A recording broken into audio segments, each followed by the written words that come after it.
दोस्तों नमस्कार। कहते हैं सैया भये कोतवाल तो फिर डर काहे का। बाबा रामदेव जिस तरह से करीब करीब उत्तराखंड राज्य बनने के बाद से काम करते रहे हैं, ये इस कहावत को चरितार्थ करता है। लेकिन आज बाबा रामदेव, आचार्य बालकृष्ण और उनका पतंजलि संस्थान सुप्रीम कोर्ट के सामने हाथ जोड़े खड़ा है और बिना शर्त माफी मांग रहा है। लेकिन सुप्रीम कोर्ट ने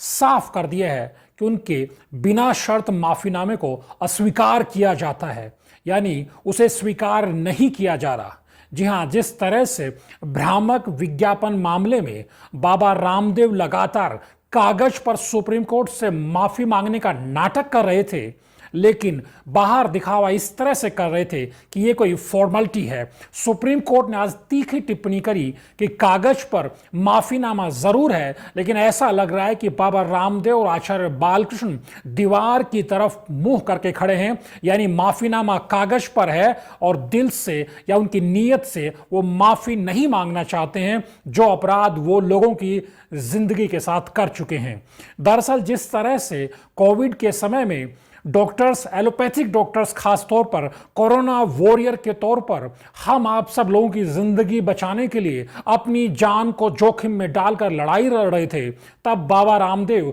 आयुर्वेद के नाम पर अपनी दवाइयों की दुकान चमकाने का मौका खोज रहे थे और वो लगातार एलोपैथी पर हमला कर रहे थे कि दरअसल इससे इलाज नहीं हो सकता, इलाज सिर्फ उनकी दवाओं से, उनकी आयुर्वेदिक दवाओं से ही संभव है। और उसके बाद जिस तरह से Indian medical association supreme court पहुंचती है 2022 में 17 अगस्त को, उसके बाद से लगातार बाबा रामदेव सुप्रीम कोर्ट से बचने की कोशिश करते रहे। और जिस तरह उनकी आदत रही है कि मीडिया का मुंह बंद कराने के लिए उनके पास बहुत सारे विज्ञापन के लिए पैसा है, ये जब आज सुप्रीम कोर्ट ने बाबा रामदेव को फटकार भी लगाई है, तो इसे भी आप कल छपने वाले हिंदी के अखबारों में खास तौर पर देख सकते हैं कि कहां जगह मिलती है, क्योंकि बाबा रामदेव ने मेन स्ट्रीम मीडिया के मुंह को अपने विज्ञापन के दम पर बंद किया हुआ है। इसी तर्ज पर सुप्रीम कोर्ट बाबा रामदेव को 2023 में नवंबर में कहता है कि आपने गलत किया है। बाबा रामदेव के पतंजलि ये संस्थान ये मानता है कि हाँ, हमसे गलती हुई है, लेकिन उसके बाद फिर भ्रामक विज्ञापन छाप दिया जाता है, जिसे सुप्रीम कोर्ट अपनी अवमानना मानता है। और अब आज उस मुकाम पर बाबा रामदेव पहुंचे हैं, आचार्य बालकृष्ण पहुंचे हैं कि वो सुप्रीम कोर्ट के सामने गिड़गिड़ा रहे हैं, बिना शर्त माफीनामा मांग रहे हैं, लेकिन उसे मंजूर नहीं किया है। सुप्रीम कोर्ट ने 16 अप्रैल को अगली सुनवाई की है और सुप्रीम कोर्ट ने सबसे बड़ी बात यह है कि केंद्र सरकार के साथ साथ उत्तराखंड सरकार को भी फटकार लगाई है। जी हां, उत्तराखंड सरकार, क्योंकि बाबा रामदेव के इस हजारों करोड़ के साम्राज्य को खड़ा करने के लिए उत्तराखंड की पिछली तमाम सरकारों ने बाबा रामदेव के लिए रेड कारपेट बिछाने का काम किया है। खास तौर पर जिस तरह से पिछले कुछ सालों में बाबा रामदेव ने प्रधानमंत्री नरेंद्र मोदी का समर्थन के नाम पर बीजेपी रूल्ड स्टेट्स में जिस तरह से अपने विस्तार किया अपने साम्राज्य का,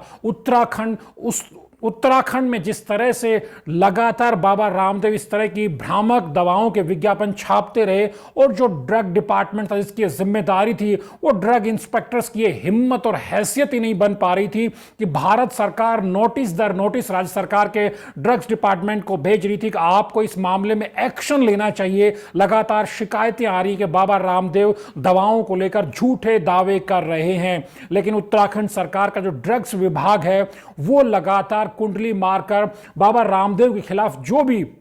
मैसेज आ रहे थे उनको एक तरह से ठंडे बस्ते में डाल रहा था। यही वजह है कि सुप्रीम कोर्ट ने आज उत्तराखंड सरकार पर सख्त टिप्पणी करते हुए कहा कि बाबा रामदेव की माफी तो वे स्वीकार कर ही रहे हैं, लेकिन उत्तराखंड सरकार से अलग से निपटेंगे। आप समझ सकते हैं राज्य सरकार की कितनी बड़ी फजीहत हुई है। आप जानते हैं पिछले समय जब भी बाबा रामदेव की दवाओं के भ्रामक दावों पर जो भी सवाल उठाए गए, उत्तराखंड के ड्रग्स एंड लाइसेंसिंग विभाग ने उन पर मिट्टी डालने की कोशिश की, उन मामलों को दबाने की कोशिश की। आखिर ऐसा हो भी क्यों नहीं कि जब बाबा रामदेव और आचार्य बालकृष्ण उत्तराखंड में जो भी मुख्यमंत्री रहे, वो उन्हें अपने पतंजलि योग पीठ में बुलाने की हिम्मत रखते हैं, और जो भी सत्ताधीश होता है वो बाबा रामदेव के सामने उनकी चरण वंदना करने में अपने को गौरवान्वित महसूस करता है। जब सिस्टम इतना कमजोर हो जाएगा तो बाबा रामदेव और आचार्य बालकृष्ण आक्रामक होकर के जो मन माना चाहेंगे वो क्यों न करेंगे। लेकिन अब सुप्रीम कोर्ट ने जिस तरह से बाबा रामदेव और आचार्य बालकृष्ण को निशाने पर लिया है,